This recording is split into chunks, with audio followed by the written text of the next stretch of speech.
An HR manager advised me that during job interviews, the goal would be to secure an offer, the job offer. And I thought that was a really bad advice later on. It violates your integrity. It's deceptive and untruthful. In my case, it led to work that wasn't a match for me. A better approach is to see an interview as a mutual exchange of information, similar to getting engaged. A wise candidate will be also asking the company real hard hitting questions as well. They're hitting you with hard questions. Otherwise, many of us have walked into a bad job, and it's usually because we did not interview them well enough to understand the culture and the company and the job. You end up getting into something you regret, wasting a lot of time for both parties. Hello, everyone, and welcome to another edition of Thrive and Achieve with your host, Dr. Matt Markle. Thrive and Achieve is the only podcast where professionals help professionals to succeed in career and wealth. Now, here's your host, Dr. Matt Markle.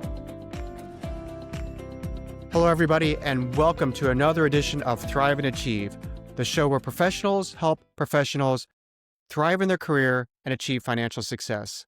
Today, I'm super excited to have Mr. David Ellis on our program. David has a broad background in economic development, business development, marketing, and sales in both the private and in the public sectors. Now, he's a certified economic developer with over 20 years of experience in this. Just a few of the highlights: he served as the executive director of economic development for the city of Van Alstyne. He served as the assistant director of economic development in Allen, Texas, where I live, and as a director at the Plano Economic Development.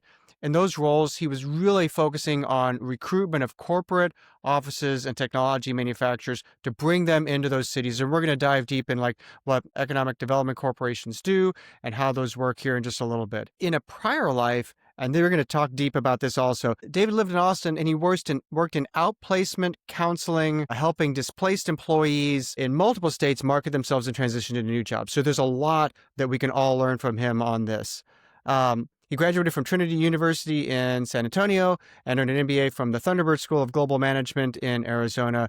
He grew up in Oklahoma City and now lives in Plano with his wife and 2 children. He's got a really cool project that he and I were talking about the other day about developing his family farm in Oklahoma into a really cool venue there. So David, welcome to Thrive and Achieve. Thank you very much, Matt. It's a real pleasure to be here, and thank you for the folks that are watching. Great. Okay, let's jump right in. Tell us a little bit about your professional journey. How did you get to where you are today from where you started? Just take us through that arc. Yeah, well, unlike most people, I'm pretty non-traditional. My journey has not been linear. It's really been I kind of describe it as a circuitous trail, marked by peaks and valleys. It's required me to backtrack and make many course corrections. It's really never anything I envisioned at all. But as you mentioned, I went to Trinity University, graduated with a liberal arts degree. I really enjoyed that a lot. And also while I was there, was very successful in college. Also had a really rich internship for 6 months in Costa Rica. And this is back in 1988. Went to school there and worked for the affiliate of Gallup, doing polling for a Gallup affiliate in Costa Rica, and also wrote articles for a small news magazine there.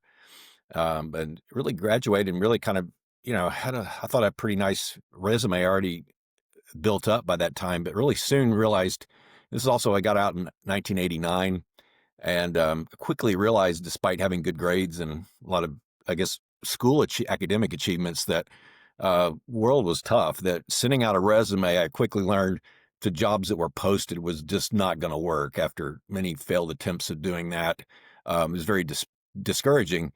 But the benefit of that is it really forced me at a young age to network and really get skilled at finding jobs that weren't even advertised or open at the time.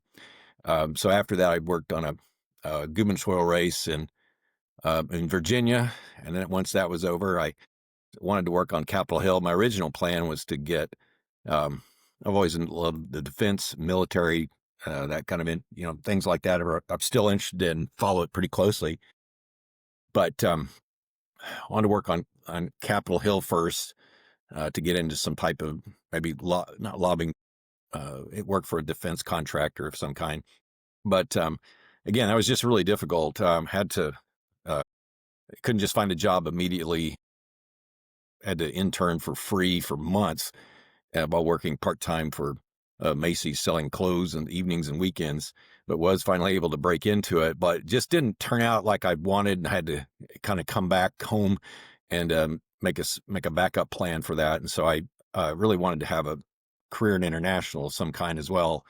And so I started working to go to Thunderbird, which is a specialized program for international business, and started taking undergraduate courses at University of Oklahoma while working there, and was able to get accepted to Thunderbird. Really loved that experience too. It was pretty uh, neat program. And then part of that was, and it really was never in my original career plan, but uh, I got an offer with Chiquita Brands, and it was a very distinguished program at the time. They recruited all around the country, and the whole program was to develop people to be in, ultimately go through a 2-year program and then be able to run one of their tropical divisions in Latin America. And and this is another little hint. One of the things I did to get it, because I remember going through the process, and I was competing with people who I spoke Spanish, but not as well as some of your native speakers. And there was plenty of people who had better finance skills than I did. And so one of the things, it's just, I'm kind of proud of myself, is just using my own brain. It's good to always go out and search for information. And now there's way more information at our fingertips than we did in, say, 1994 or 93 when this was taking place. But I remember I just asked myself a question: what do I have that the others don't have? And I asked myself that for several days. And learned that from a Tony Robbins book that I read, is, ask your brain a question. He said, your brain will come up with an answer. So I did. And I finally quickly did figure it out. And I remember I was in I had this whole process. I went through, counted back, I think it was 15 different interviews, several on campus and several in corporate. Some of them were a full hour in Spanish with a guy from Ecuador that I had to do the entire interview in Spanish the whole time with him. And I started thinking about it, and it realized that it was kind of my, and I realized I had to be pretty aggressive because I knew I was behind on the interview process. And so I just, again, you kind of using my intuition, and that's asking that question. I said, everyone here that's going to meet you today is going to tell you that they have great, cross-cultural communication skills, and they're able to speak English and Spanish really well. And I said, they're correct. But I said, there's one thing they're missing it's really going to hurt you if you don't pay attention to this. And I said, most of your candidates are going to be, a lot of them are going to be from, like the University of Miami or Thunderbird and other schools. They're going to be, maybe grew up in the tropics and then went to an elite university in the United States. And so, yeah, they're going to have excellent Spanish and excellent English skills. Spanish certainly better than mine. Their English probably as good or better than mine. But I said, here's where I have an offer I can help. Where they're going to fall short is that they, most of these folks came from very elite backgrounds, and they were very wealthy, and they grew up in a blue blood family with servants. And I said, many of them come in with a very elitist, haughty background. And I said, they're going to fall flat when you put them in front of your corporate, not your corporate, but your people on the front lines and the farms, and in Central America or South America. I said, they're going to be hated. I said, there's going to be a real personality conflict when they go in there with that attitude. And I remember the recruiter at the time looked at me and goes, you're absolutely right. You hit the nail right on the head. That's exactly what we're looking for. That was something that was never in the job description, but it just kind of required you to think, just use your own creativity and figure that out. Kind of leading into that, it was a very elite program. And this is one of those things that was kind of a real change in my life and my career. And I was about 20, how old was I? 28 at the time, and 27, 28. And I remember at that time I dated long distance, had a long distance girlfriend, got married in this program, moved to Cincinnati, just a lot of changes at leaving graduate school, taking a corporate job in another city, getting married. And then going from that, rotation in the operations into finance, which was by no means a strength of mine. And everything just really started at that time too. I was kind of really, um, I think I walked away. I grew up in a background with my parents were both Christians and my mother, especially very spiritual, and grew up with that. But then I could say really walked away from that in my 20s and really became just very secular.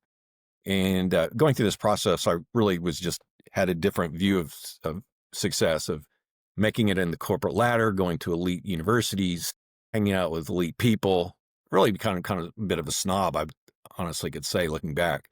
But really faced a lot of humility where, when you asked what one of my worst days in life was, getting on probation in this program. And then later, I remember one day where I had about 10 a.m. in the morning, a courier came by my cube and handed me a packet, and I opened it up and it was divorce papers, which I kind of expected might happen at some point. And then about 2 hours later, I was called in and fired. And it was a blow. It was just a real hard thing to go through. But, it's like these are the kind of things in life that you have opportunity to learn and grow from. And I remember fortunately having access to good uh, therapist at the time. It was absolutely tremendous, but that's a hard process to go through as well, because and I notice this with a lot of men. A lot of us want to escape, jump back into a job. I want to just pause for a second, because I want to unpack a little bit of what you said. We could do 5 shows on what Oh we've yeah, done in the first like 11 minutes. I want people to take note of a few things. Number one, you landed this job in this prestigious program because you thought about what is in business terms, we often use terms like your unique selling proposition, right? yeah, What do I have that the others don't that have? others don't have. Yeah, Yeah, and I think that is applicable to all of us in our careers, all throughout it. So you used it that one time to get into this management program, but we can all keep doing that. All use that. And as a matter of fact, if you haven't thought about your unique selling proposition to date, and you're listening to this program, take some time and do it. Listen, think about what makes you different. What's your secret sauce? I often say, like, what's your superpower? And I think when you do that, you'll find that unblocks a lot of real, not only upward mobility in your career, also value that you will assess on yourself, which is so important. yeah, yeah, and it's not the same as a skill. It's really, I'd say, a strength. And one of the things we kind of learn by understanding your strengths, we tend to sometimes they're hard to notice because we discount them because they're easy to us. It's things we just do naturally. But what we realize is that what's natural and easy for us could be really daunting to many other people that you really look up to, are like, wow, I could never do that or whatever. But it was, yeah, and it was also my, ability to work with, um, I had some jobs, summer jobs where I went door to door in rural parts of Oklahoma to fundraise and was able to make a convincing case of folks with little money to contribute, to the cause we were raising money for, which at that time was an environmental cause, which usually doesn't go that far and usually not that successful Oklahoma. in rural areas.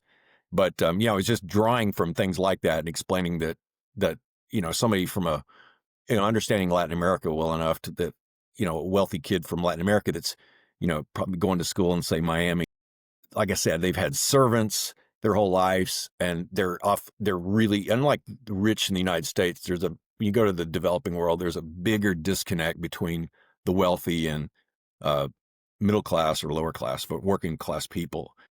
And there's a real haughtiness. There was some of the things I didn't like about the culture uh, down there with some of the folks I dealt with.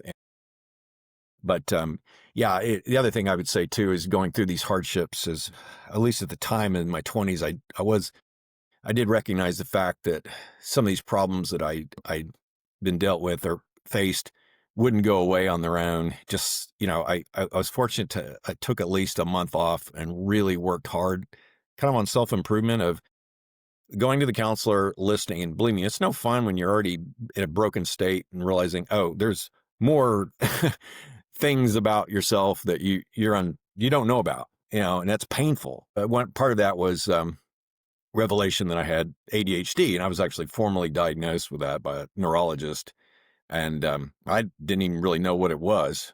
Uh, so then digging into that, and then there's other things associated with that, and it just kind of opens Pandora's box. Like, oh God, what else is wrong with me at this point? And so you have this real different perception about yourself, and then it takes courage to build back from that.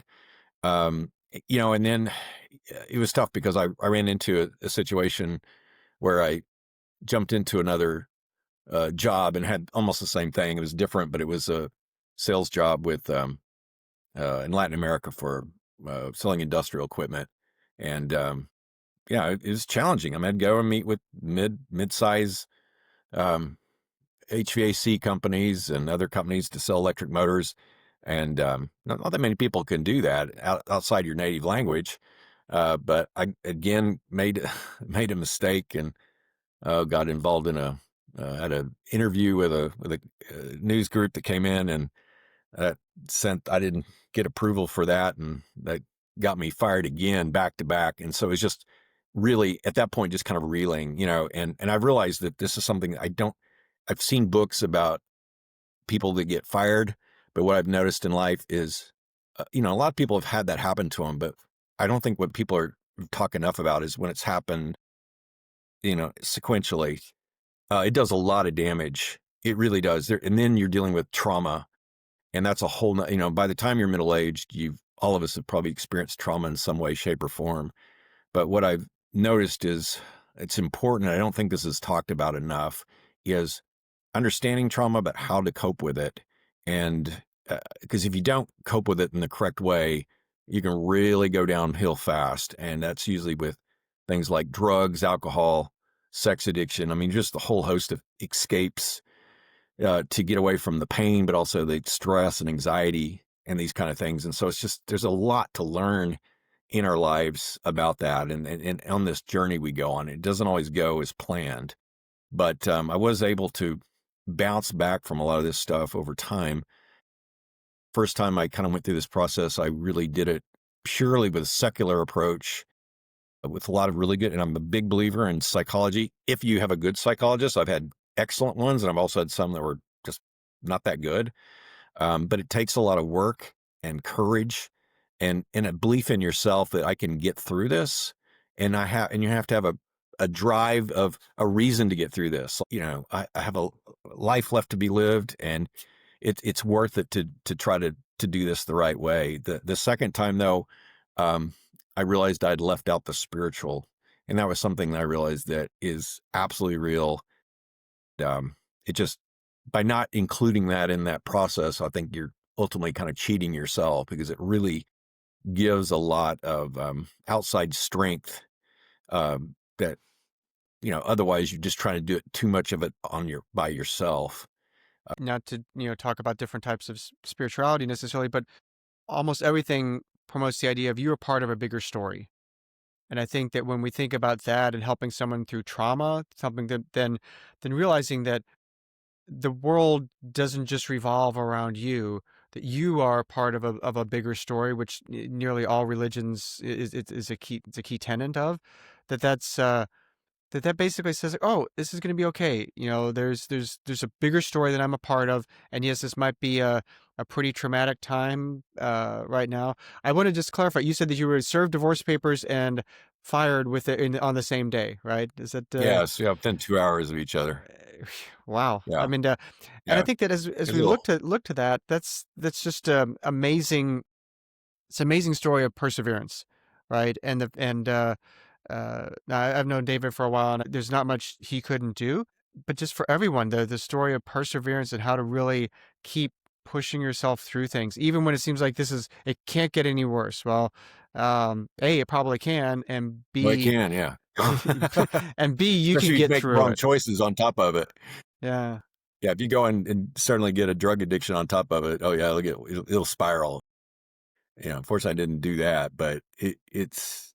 you really have to stay connected as well. That's a whole nother podcast, you know, on stuff like that of getting up back off the mat and but there's a whole, and it really helped too to have a strong family connection. I really empathize with, or it's hard for me to understand folks that don't have that. It's really tough. I was very fortunate to have a family who loved me, cared for me. It could really offer me support. Even moved back in with him at like age 30. It's kind of humiliating at that point. Now it's becoming common, I guess. Yeah, Or some it's kids just more common don't leave now at than it 30. was back when we were growing up. I So, was a pioneer in that, at that time. But it was a rich experience because I'd been away from my parents, who I love very much. I'd been out of state for years, and I think we had about 5 or 6 months together that I really treasured. It was a really, really good time that I was very grateful to have that deep connection and conversations with. That that's awesome. realize then when you move away, you don't have it again, and it's not the same.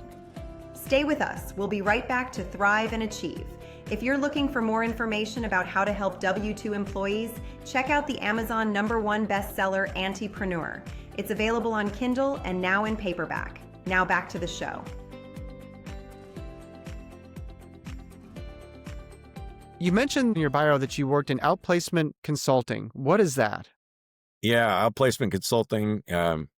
Most people haven't heard of it. And if you have it, you will at some point. Outplacement is when you have corporations will hire consulting firms. There's one famous one called Gray Challenger Christmas you may have heard of. But there's usually large layoffs, which I'm starting to notice there are again. Right. They'll hire outplacement firms to help those employees kind of put the pieces back together and transition into other careers.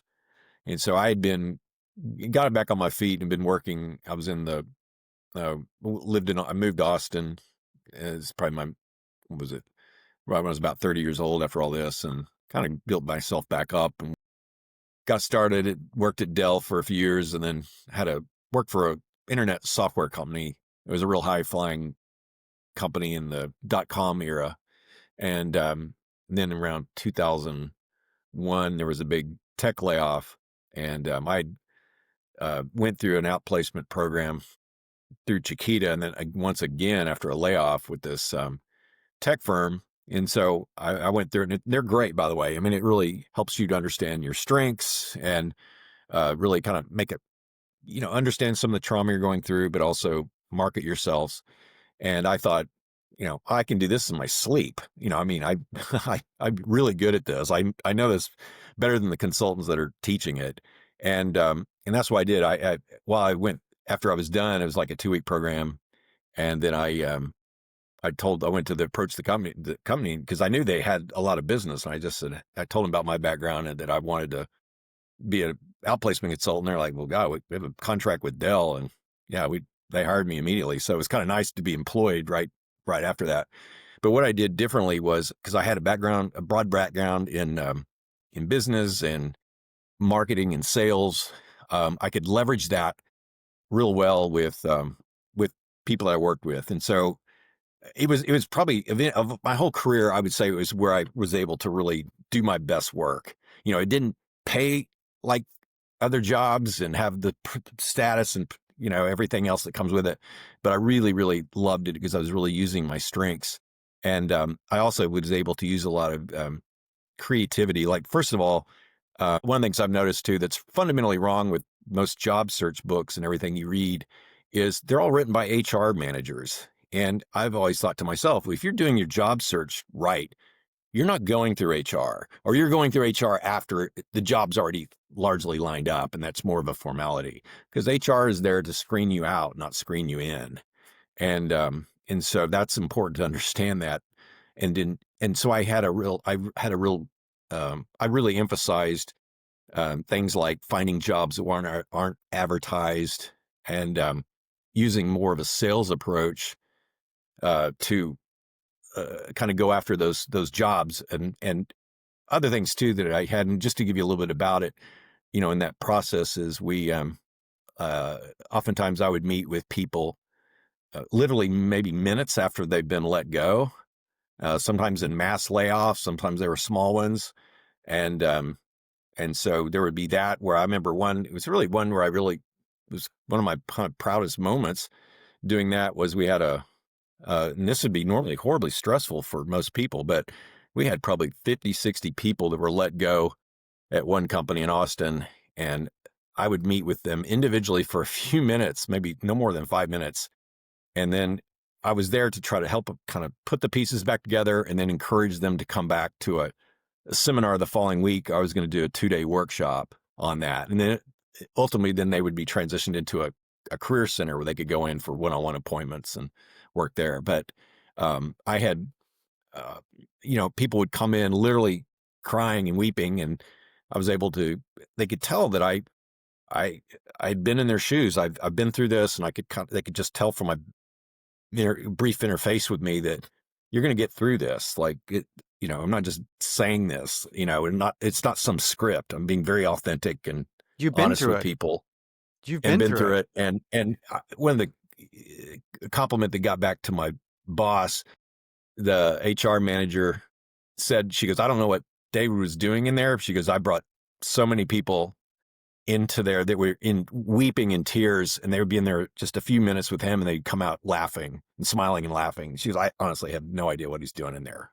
And it was just, that was, that's where you really can use that's an example of just using your gifts, like that. And then later I would go and then teach them, the things about their career and other things that really came out of that. And I worked with a wide variety of people, but primarily it was engineers and IT people, largely in Austin. I did this nationwide. We worked in, closed down a Micron computer factory in South Dakota, and also one in Utah.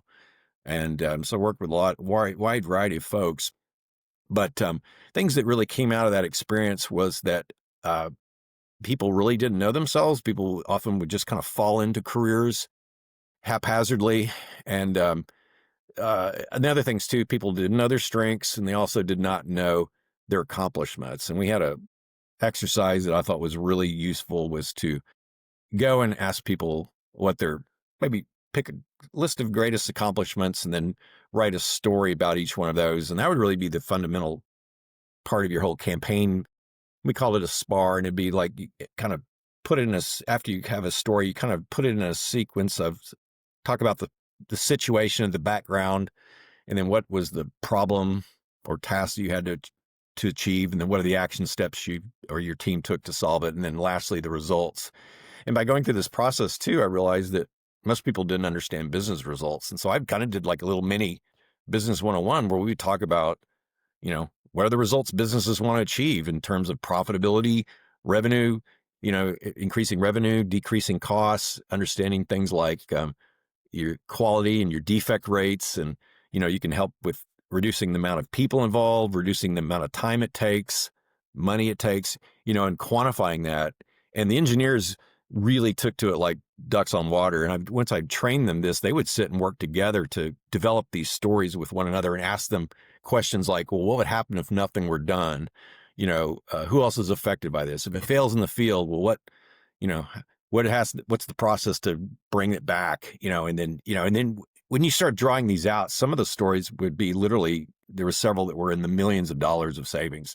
And they themselves didn't know it, but I said, well, if you didn't know it, certainly your managers, the people that let you go, didn't know this, and the chances are, if you did, you might be still employed with them, and so this is kind of like that SPAR story would be even like a career skill that, and here's one other story I think I told you that this is another example of, and a lot of this I learned by serendipity of being in these moments with people. And one time there was a woman that was in a group of about 10 engineers, and she was the only female in there. And I knew she was from somewhere in South America. And so we were talking about strengths, and she was really discouraged. She goes, "I don't have any strengths." And she was really, really in a bad place. And I said, "Well, of course you do. We all do."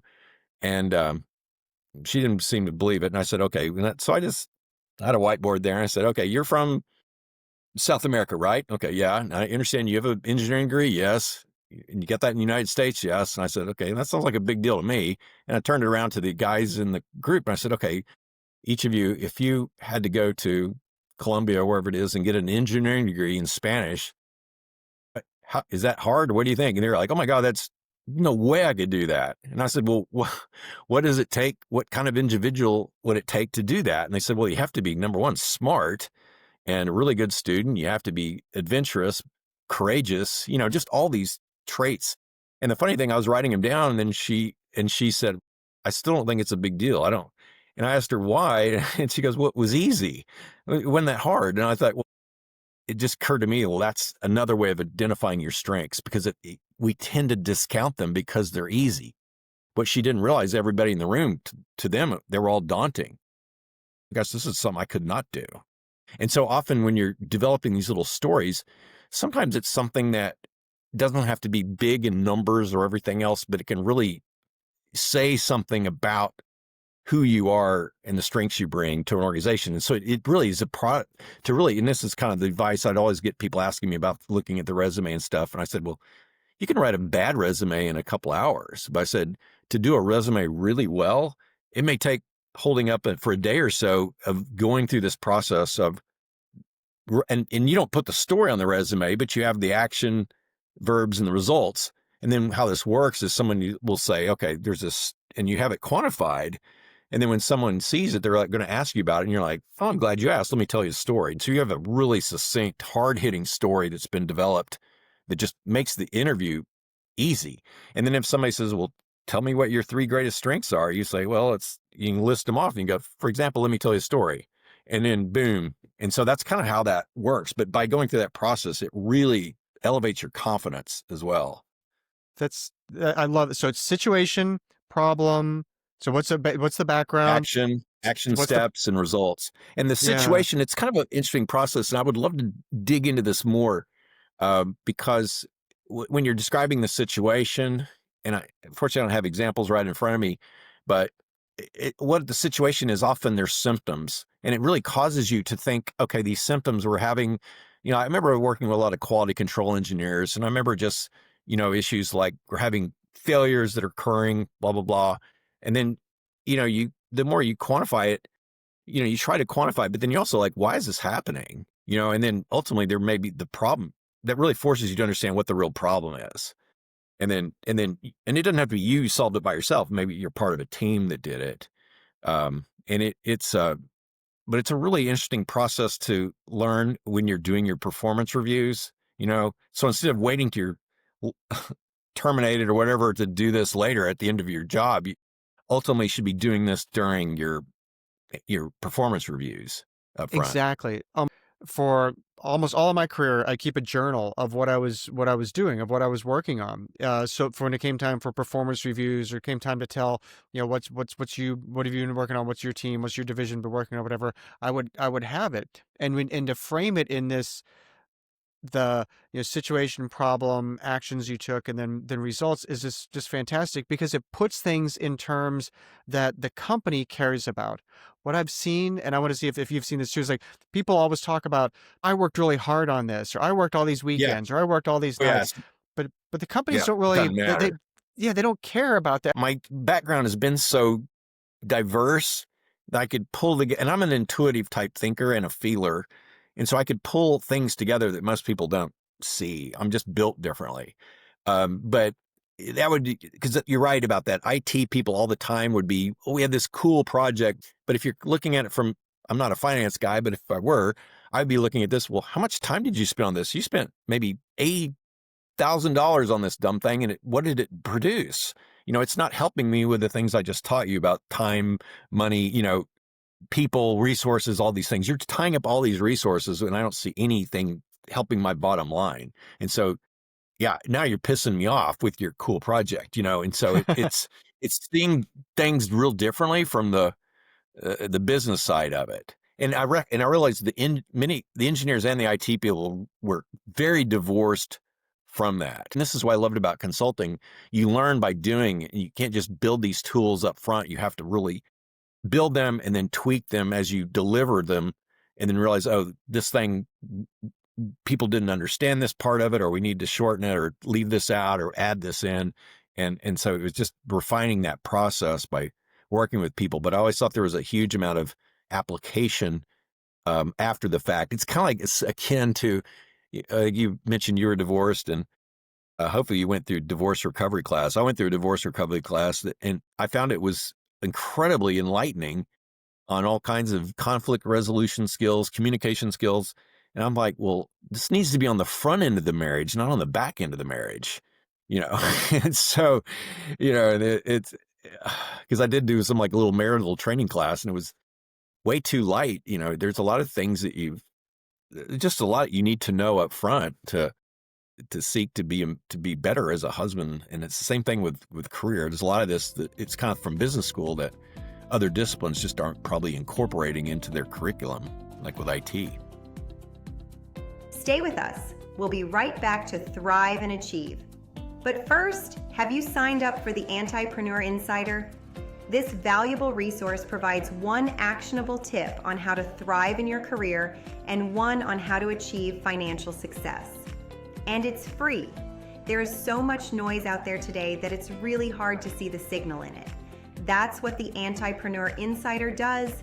It cuts through the noise to provide you the focused information that you need in a quick and entertaining email.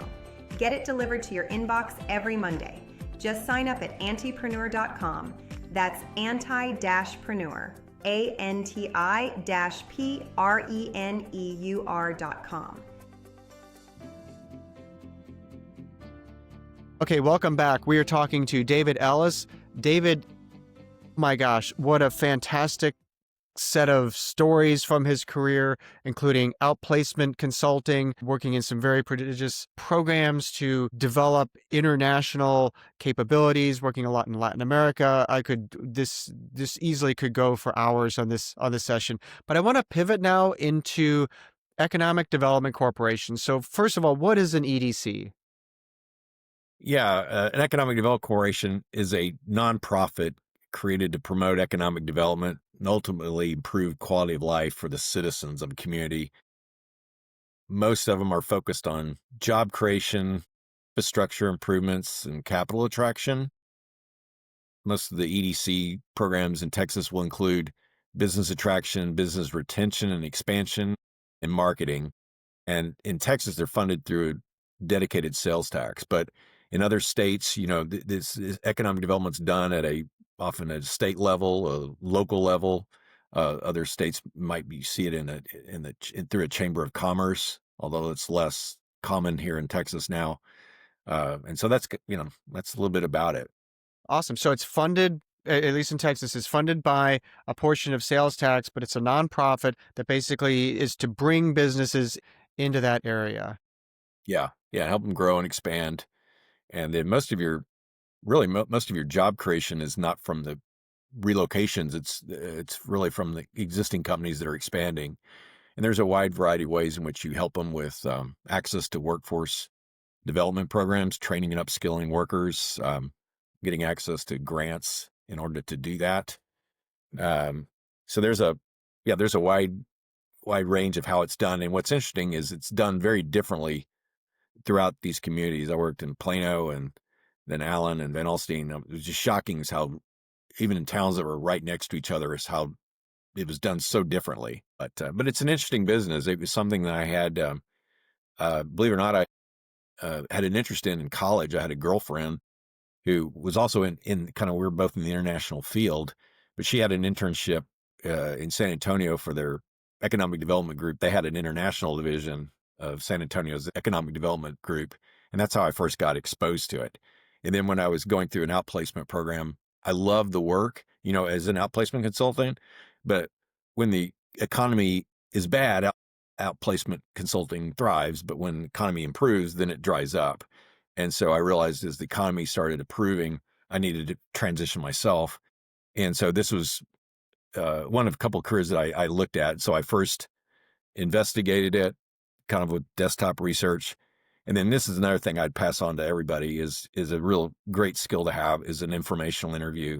And that's basically what it is. You're not interviewing for a job. You just meet with people to test your assumptions to make sure that is this job or career right for me? It starts with knowing yourself and then reading as much as you can, and then going meeting people in the field to make sure that what you think is true about it is true. And so after doing a series of those meetings, I really learned a lot about it. I made it. Then I pivoted and said, okay, I'm getting into this field. How do I do it? That the meetings start changing with, I'm dedicated to getting into this. What do I need to do? And people go out of their way to really help you through that process. And it's a really fun process too. And I will never go back to job searching where I get online and send out resumes. I see people. Read an article yesterday. Somebody sent out 1,000 resumes and didn't find a job. I'm like, well, you're doing it all the wrong way. But after going on subsequent meetings, one of the groups I call, a consulting firm in Austin, called me and they said, "Are you still looking?" I said, "Yeah." And they said, "Well, we'd like you to come in for an interview." And so that was my first, how I broke into the economic development path. And so I've been in it for 20 years.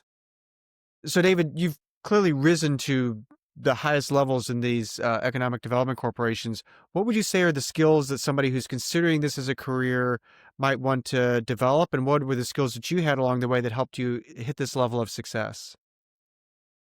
Yeah, it's a profession that's very general in nature. So I'd say being more of a generalist, having a background maybe with a college degree, not always required, but pretty standard, but having a degree in business, economics, political science, uh, related fields would be helpful. And then a kind of a general understanding of business and economics, but also as far as skills, I think it really has to do with good communication skills, both oral and written, and uh, really being able to work well with people, a variety of people, both government officials, corporate executives, politicians. You interface with a really wide variety of different people, HR managers, workforce development professionals, colleges. That's I think what makes the job interesting is just the variety, the wide variety of people that you're dealing with, and every day is different. I'm trying to think of any other skills that come to mind. Project management's probably helpful, not essential, but you kind of learn that on the go. And then most of the skills if you get into the field, you'll start developing those on the job. Yeah, so I know that you meet a lot of corporate executives. That's how we met when I was looking to relocate a company that I was leading from California to the North Dallas area. Interfacing with executives is a skill unto itself. What advice do you have for people that that are listening, on how to interface with that group of people? Because sometimes we are kind of a little bit different. Yeah, I had to think about this. Part of it is, for me, it plays into my strengths. One of my strengths is communication and dealing with people of all types. It also begins, I think, character is something that's probably left out. I would say most of us unfortunately are very self-centered. Um, there's even some things I would say that help me, that in my spiritual life, is learn to love our neighbor, and an executive would be our neighbor in that case. And so I think it's thinking outside of ourselves, and taking a genuine interest in others. And things that learning and applying the golden rule is a good place to start. Treat others like you would like to be treated. One act of love that's in short supply in our culture is listening. And that will really help set you apart in your career. But also, it really begins with having a strong desire to understand the individual, and learn from them. I have a real strong, just genuine curiosity, because otherwise, this isn't a hack that you just start asking a bunch of questions that you downloaded off of Chat GPT. That's manipulation, and ultimately, people will be able to see through that. So it really has. That's why it starts kind of within first. But I would really try to understand. I'm really naturally curious. If it's like, for example, an owner of a small business, I ask about their company, how they started it. It's akin to asking a proud grandparent about their new grandbaby. But again, it's having just being sincere about it. You're not doing it to just win their favor. I was part of it for me was naturally a good conversationalist. I have a broad, eclectic base of knowledge and experiences that I can leverage. No matter where they're from or their industry, I can almost always have something that I know that connects with that I'll be able to inject in that. Now, some of us might not have that ability, but it certainly helps when you know something about the person, what they do. If anything, if you know you're gonna meet with some of these people, read about them, up front. I've had several times where I was late for appointments and getting in the car, and I started using the Chat GPT to just say, "Tell me about, Matt Margol."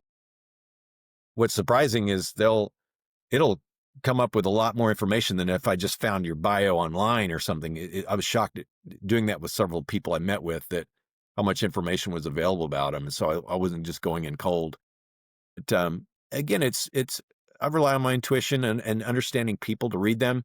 Also, other things I've learned is a lot of times executives I've heard, are lonely. They feel like they can't, open up and be vulnerable. Another things too is understanding turnoffs to them. I often see salespeople rely on their charm to make a real swift, friendly exchange of, trying to build rapport, and then ultimately turn it into a sales pitch. Like, there's nothing worse than you go to an event and, you've organized and you see somebody come up, hand them a business card with, you know, insurance sales or something like that. And it's just like, no, don't do that. Like, that's not appropriate. And also looking the part, it helps to, dress well, have a haircut, just look the part, speak well.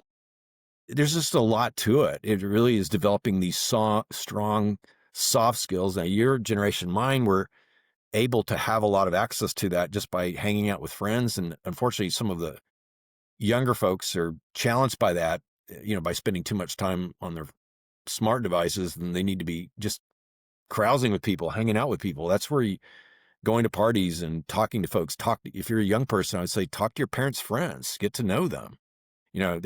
Don't be so intimidated by it, and just practice. Also, it really helped me to be in politics. That was really helpful to work, and also be in a place like Washington D.C., where it taught me gave me a level of sophistication that also could bring that to the party. So it's just kind of bringing all these different things about yourself in with it, and then not be daunted by them. Have respect for them, but also recognize too their time is very valuable, and not to waste it. Awesome. So much good advice. You're right. Many executives do feel lonely. The phrase "it's lonely at the top" is absolutely true.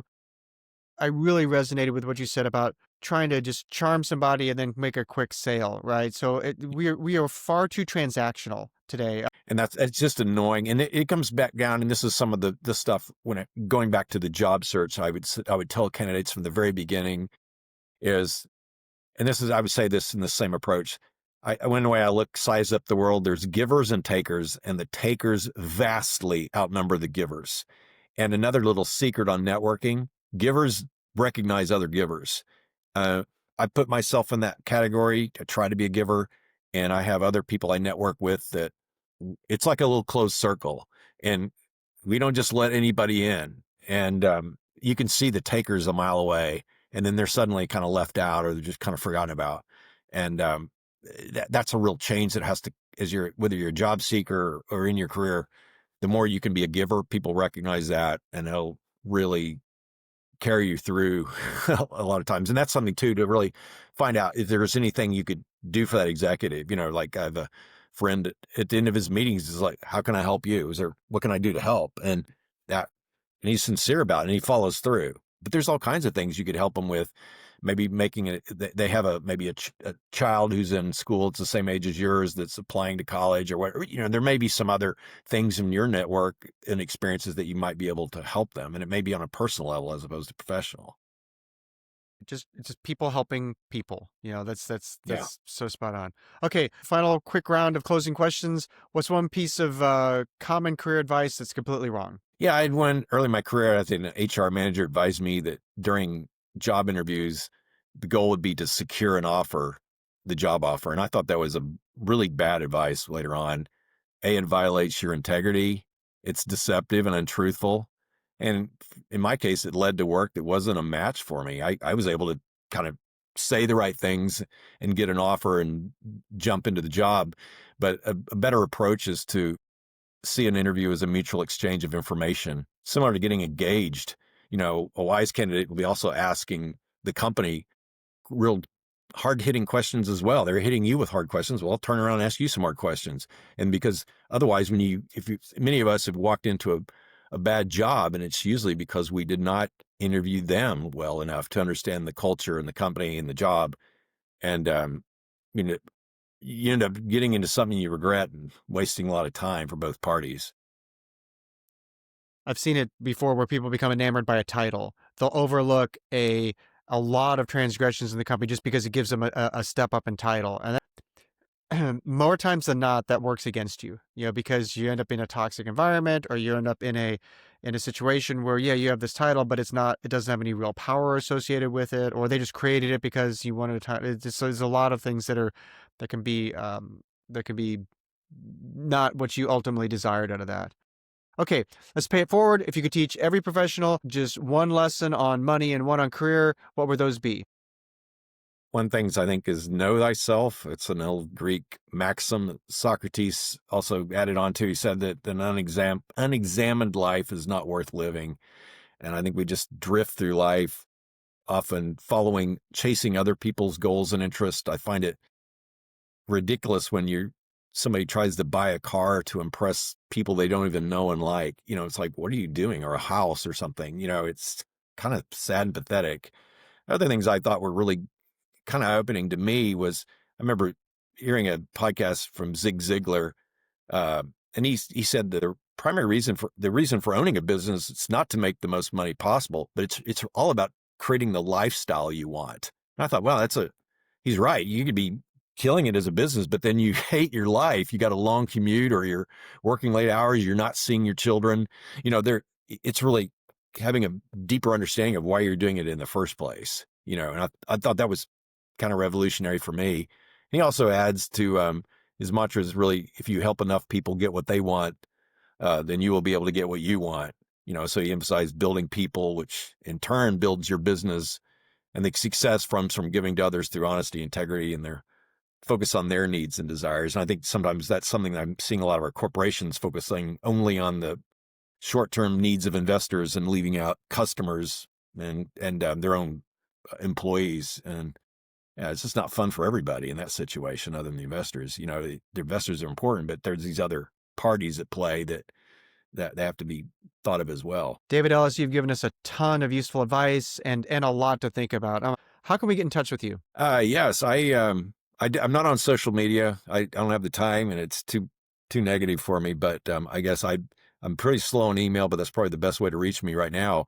My personal email address is dellis121@gmail. So that's DELLIS121@gmail.com. And I would love anybody who wants to talk offline on this stuff, or I'd be happy to visit with them. I enjoy meeting new people and hope be helping others. And, anything I can do to help, I'd be more than happy to try. Fantastic. David, thank you so much for being on our show today. This has been an absolutely wonderful conversation. For everyone else, this is another episode of Thrive and Achieve. Thank you.